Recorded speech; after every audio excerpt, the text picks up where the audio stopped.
Friends, ಇವತ್ತು ನಾವು ಪ್ರಾಣಿಗಳಲ್ಲೇ ಆ, ಪೋಷಣೆ ಇದರದ ಎಲಿಬಿಯ ಪ್ರಶ್ನೆಗಳನ್ನು ಡಿಸ್ಕಸ್ ಮಾಡೋಣ. ಟೋಟಲ್ 4 ಕಲಿಕಾ ಪದಗಳಿವೆ. ಅವುಗಳೇನಪ್ಪಾ ಅಂತಂದ್ರೆ ನಾವು ಡಿಸ್ಕಸ್ ಮಾಡ್ಕೊತ ಹೋಗೋಣ. ಸೊ, ಒಂದನೇ ಕಲಿಕಾ ಪದ ಪ್ರಾಣಿಗಳಲ್ಲಿ ಪೋಷಣೆಯ ಹಂತಗಳನ್ನು ವಿವರಿಸುವುದು ಅಂತ ಹೇಳಿದ್ದಾರೆ. ಇದರಲ್ಲಿ ಒಂದನೇ ಪ್ರಶ್ನೆ ನೋಡಿ. ಒಂದನೇ ಪ್ರಶ್ನೆ ಏನಪ್ಪಾ ಅಂತಂದ್ರ ಒಂದನೇ ಪ್ರಶ್ನೆ, ಪ್ರಾಣಿಗಳಲ್ಲಿ ಪೋಷಣೆಯ ಈ ಅಂಶಗಳನ್ನು ಒಳಗೊಂಡಿದೆಯಪ್ಪ ಅಂತಂದ್ರ ಪೋಷಣೆಗಳ ಅಗತ್ಯತೆ, ಸೇವಿಸುವ ವಿಧಾನ, ದೇಹದಲ್ಲಿ ಅದರ ಬಳಕೆ, ಮೇಲಿನ ಎಲ್ಲವಪ್ಪ ಅಂದ್ರೆ ಮೇಲಿನ ಎಲ್ಲವ ಆಗ್ತದೆ. ನೆಕ್ಸ್ಟ್, ಪ್ರಾಣಿಗಳು ಡ್ಯಾಶ್ ಪ್ರಾಣಿಗಳನ್ನು ತಿನ್ನುವ ಮೂಲಕ ತಮ್ಮ ಆಹಾರವನ್ನು ಪಡಿತೇವೆ ಅಂತಂದ್ರೆ ಪ್ರಾಣಿಗಳು ಮಾಂಸಾಹಾರಿ ಪ್ರಾಣಿಗಳನ್ನು ತಿಂತಾವೆ, ಸಸ್ಯಾಹಾರಿ ಮತ್ತು ಮಿಶ್ರಾಹಾರಿ ಮತ್ತು ಮೇಲಿನ ಎಲ್ಲವು ಅಂತಂದ್ರೆ ಇದು ಸರಿಯಾದ ಉತ್ತರ ಮೇಲಿನ ಎಲ್ಲವೂ ಆಗ್ತದೆ. ನೆಕ್ಸ್ಟ್, ಮೂರನೇ ಪ್ರಶ್ನೆ ಏನು, ಡ್ಯಾಶ್ನಂಥ ಆಹಾರದ ಘಟಕಗಳು ಸಂಕೀರ್ಣ ವಸ್ತುಗಳಾಗಿವೆಯಪ್ಪ ಅಂತಂದ್ರೆ ಇಲ್ಲಿ ಕಾರ್ಬೋಹೈಡ್ರೇಟ್ನಂತಹ ಆಹಾರದ ಘಟಕಗಳು ಸಂಕೀರ್ಣವಾದಂತಹ ವಸ್ತುಗಳಾಗಿವೆ ಅಂತ ಹೇಳ್ಬೋದು. ಈ ಕಲಿಕಾ ಫಲ 2 ನೋಡೋಣ. ಕಲಿಕಾ ಫಲ 2 ಏನಪ್ಪಾ ಅಂತಂದ್ರೆ ಮಾನವರಲ್ಲಿ ಜೀರ್ಣಕ್ರಿಯೆಯನ್ನು ವಿವರಿಸುವುದು ಅಂತ.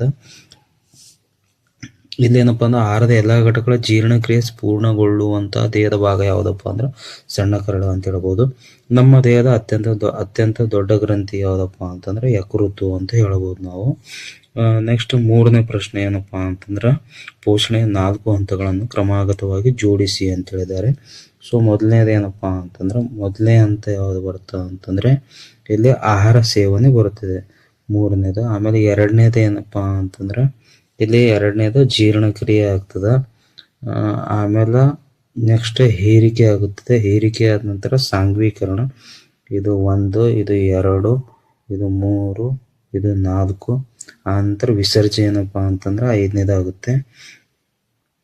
ಸೊ, ಹಾಗಾಗಿ ಆಪ್ಷನ್ 3 ಏನಪ್ಪಾ ಅಂತಂದ್ರೆ ಸರಿಯಾದ ಉತ್ತರ ಆಗುತ್ತದೆ. ಈ ಕಲಿಕಾ ಫಲ 3 ಮೆಲುಕು ಹಾಕುವ ಪ್ರಾಣಿಗಳಲ್ಲಿ ಜೀರ್ಣಕ್ರಿಯೆ ವಿವರಿಸುವುದು ಅಂತ. ಇಲ್ಲಿ ಏನಪ್ಪಾ ಅಂತ ಮೆಲುಕು ಹಾಕುವ ಪ್ರಾಣಿಗಳು ಸೇವಿಸಿದ ಆಹಾರವನ್ನು ಸಂಗ್ರಹಿಸುವ ಜೀರ್ಣಾಂಗದ ಭಾಗ ಯಾವುದಪ್ಪ ಅಂತಂದ್ರೆ ರೂಮೇನ್ ಅಂತ ಹೇಳ್ಬಹುದು. ನೆಕ್ಸ್ಟ್, ಕಲಿಕಾ ಫಲ 4 ಅಮೀಬಾದಂತ ಏಕಕೋಶ ಜೀವಿಗಳ ಆಹಾರ ಪೋಷಣಾ ವಿಧಾನವನ್ನು ಅರ್ಥೈಸಿಕೊಳ್ಳುವುದು ಅಂತಂದ್ರೆ ಅಮೀಬಾದಲ್ಲಿ ಚಲನೆ ಮತ್ತು ಆಹಾರ ಹಿಡಿಯಲು ಸಹಾಯಕವಾದಂತ ಭಾಗ ಯಾವುದಪ್ಪ ಅಂತಂದ್ರೆ ಮಿಥ್ಯಪಾದಗಳು ಅಂತ ಹೇಳ್ತೇವೆ.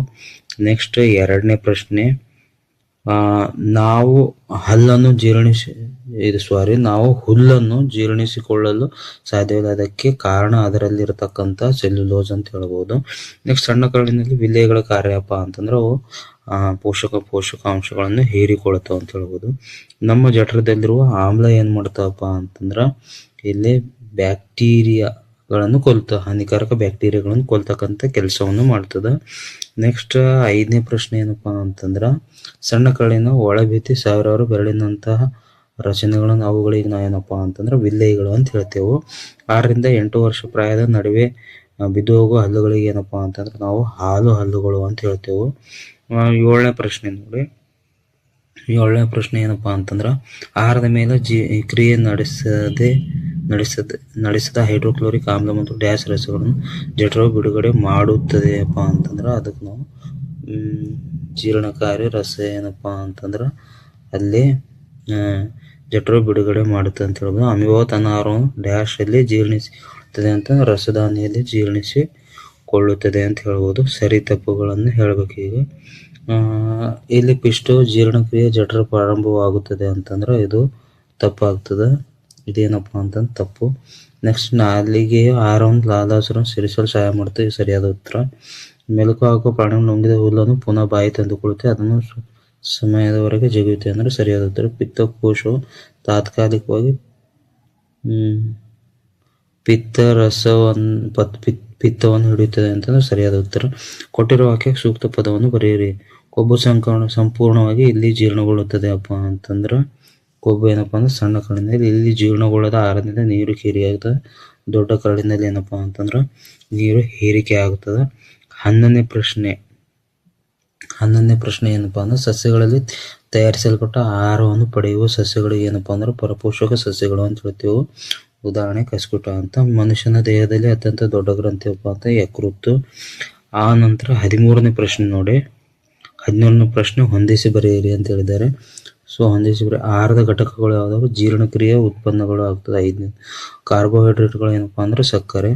ನೆಕ್ಸ್ಟ್, ಅಮೈನೋ ಆಮ್ಲಗಳು ಏನಪ್ಪಾ ಅಂದ್ರೆ ಪ್ರೋಟೀನು. ನೆಕ್ಸ್ಟ್, ಕೊಬ್ಬು ಏನಪ್ಪಾ ಅಂದ್ರೆ ಕೊಬ್ಬಿನ ಆಮ್ಲ ಮತ್ತು ಗ್ಲಿಸರಾಲ್. ಹಾಗಾಗಿ ಏನಪ್ಪಾ ಅಂತಂದ್ರೆ ಇಲ್ಲಿ 1ನೇದಕ್ಕೆ 4 ಆಮೇಲೆ ಎರಡನೇದಕ್ಕೂ 2, ಮೂರನೇದಕ್ಕೂ 1, ನಾಲ್ಕನೇದಕ್ಕೂ 3. ಸೊ ಹಾಗಾಗಿ ಆಪ್ಷನ್ ಡಿ ಏನಪ್ಪ ಅಂದರೆ ಸರಿಯಾದ ಉತ್ತರ ಆಗುತ್ತದೆ. ನೆಕ್ಸ್ಟ್ ಪಿತ್ತರಸ ಎಲ್ಲಿ ಉತ್ಪತ್ತಿ ಆಗುತ್ತದೆ ಅಂತ ಹೇಳ್ತಾ ಇದ್ದಾರೆ. ಪಿತ್ತರಸ ಎಲ್ಲಿ ಉತ್ಪತ್ತಿ ಆಗ್ತಪ್ಪ ಅಂತಂದ್ರೆ ಯಕೃತ್ತಿನಲ್ಲಿ ಆಗ್ತಾ ಅಂತ ಹೇಳ್ಬೋದು. ನೆಕ್ಸ್ಟ್ 15ನೇ ಪ್ರಶ್ನೆ, ಜೀರ್ಣನಾಳದ ಯಾವ ಭಾಗ ಇದರಲ್ಲಿ ಭಾಗಿಯಾಗಿದೆ ಎಂಬುದನ್ನು ಹೊಂದಿಸಿ ಬರೆಯಿರಿ ಅಂತ ಹೇಳಿದ್ದಾರೆ ನೋಡ್ರಿ. ಆಹಾರದ ಹೀರಿಕೆಯಲ್ಲಿ ಆಗ್ತಪ್ಪ ಅಂತಂದ್ರೆ ಸಣ್ಣ ಕರಳಿನಲ್ಲಿ ಆಗ್ತದೆ. ಆಹಾರ ಯಾವ ಜಗಿತಪ್ಪ ಅಂತಂದ್ರೆ ಹಲ್ಲುಗಳು. ನೆಕ್ಸ್ಟ್ ಬ್ಯಾಕ್ಟೀರಿಯಂ ಕೊಳ್ತಕ್ಕಂಥದ್ದು ಹೈಡ್ರೋಕ್ಲೋರಿಕ್ ಆಮ್ಲ. ಆಹಾರ ಸಂಪೂರ್ಣ ಎಲ್ಲಿ ಪಚನ ಆಗ್ತಪ್ಪ ಅಂತಂದ್ರೆ ಸಣ್ಣ ಕರಳಿನಲ್ಲಿ. ಮಲ ಎಲ್ಲಿ ಉತ್ಪತ್ತಿ ಆಗ್ತಪ್ಪ ಅಂತಂದ್ರೆ ದೊಡ್ಡ ಕರಳಿನಲ್ಲಿ. ಸೊ ಹಾಗಾಗಿ ಏನಪ್ಪ ಅಂತಂದ್ರೆ ಇಲ್ಲಿ ಆಪ್ಷನ್ ಬಿ ಎಂಬುದೇನಪ್ಪ ಅಂತಂದ್ರೆ ಇಲ್ಲಿ ಸರಿಯಾದ ಉತ್ತರ ಆಗುತ್ತದೆ. ಸೊ ಜೀರ್ಣಗೊಳ್ಳದ ಆಹಾರ ಸ್ರವಿಕೆ ಎಲ್ಲಿ ಆಗುತ್ತದೆ ಅಂತ. ಜೀರ್ಣಗೊಳ್ಳದ ಆಹಾರ ಏನಪ್ಪ ಅಂತ ಎಲ್ಲಿ ಗುಹನಾಳದಲ್ಲಿ ಆಗ್ತದೆ. 17ನೇ ಪ್ರಶ್ನೆ, ಜೀರ್ಣಕ್ರಿಯೆ ಇಲ್ಲಿ ಸಂಪೂರ್ಣಗೊಳ್ಳುವುದಪ್ಪ ಅಂತಂದ್ರೆ ಸಣ್ಣ ಕರಳಿನಲ್ಲಿ ಜೀರ್ಣಕ್ರಿಯೆ ಏನಪ್ಪ ಅಂತಂದ್ರೆ ಸಂಪೂರ್ಣಗೊಳ್ಳುತ್ತೆ ಅಂತ. ಈಗ 18ನೇ ಪ್ರಶ್ನೆ ಏನಪ್ಪ, ಜೀರ್ಣಕ್ರಿಯೆಯಲ್ಲಿ ನೀರಿನ ಹೀರಿಕೆ ಆಗುವ ಅಂಗ ಯಾವುದಪ್ಪ ಅಂತಂದ್ರೆ ಅಲ್ಲಿ ದೊಡ್ಡ ಕರಳಿನಲ್ಲಿ ನೀರಿನ ಹೀರಿಕೆ ಆಗ್ತದೆ. ಪಿತ್ತ ಸ್ರವಿಕೆ ಆಗುವ ದೇಹದ ಅಂಗ ಯಾವುದಪ್ಪ ಅಂತಂದ್ರೆ ಪಿತ್ತರಸ ಏನಪ್ಪ ಅಂತ ಯಕೃತ್ತಿನಲ್ಲಿ ಆಗ್ತದೆ ಅಂತ ಹೇಳ್ಬೋದು. ಸೊ ಫ್ರೆಂಡ್ಸ್, ಇವತ್ತೇನಪ್ಪ ಅಂತಂದ್ರೆ ಇಷ್ಟು ಪ್ರಶ್ನೆಗಳನ್ನು ಡಿಸ್ಕಸ್ ಮಾಡಿದ್ದೇವೆ. ಮುಂದಿನ ತರಗತಿಯಲ್ಲಿ ಹೆಚ್ಚಿನ ಪ್ರಶ್ನೆಗಳನ್ನು ಬರುತ್ತೇನೆ. ಧನ್ಯವಾದಗಳು ಫ್ರೆಂಡ್ಸ್.